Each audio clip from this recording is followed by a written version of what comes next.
কি খবৰ সকলোৰে, আশা কৰোঁ সকলোৰে ভাল। তো আমাক মাতিছে গায়ন বায়নৰ কাৰণে বৰগাং বৰকঠীয়াবাৰী। তো সেই সূত্ৰে মানে সূত্ৰধাৰীভাগ আমি প্ৰেক্টিছ কৰিব যাব ওলাইছোঁ। তো ব'লক গৈ থাকোঁ।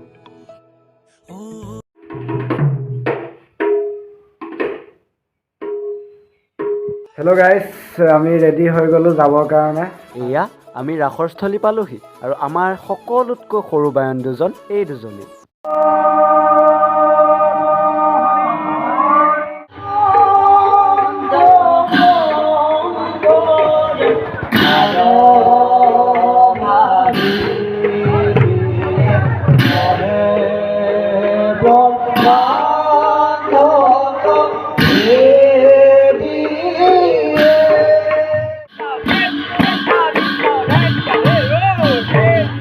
চলালোঁ এতিয়া পিছৰ কাৰ্যসূচী কেনেকৈ হয় আমি খাই বৈ লৈ তাৰ ৰিজাল্টটো দি আছোঁ।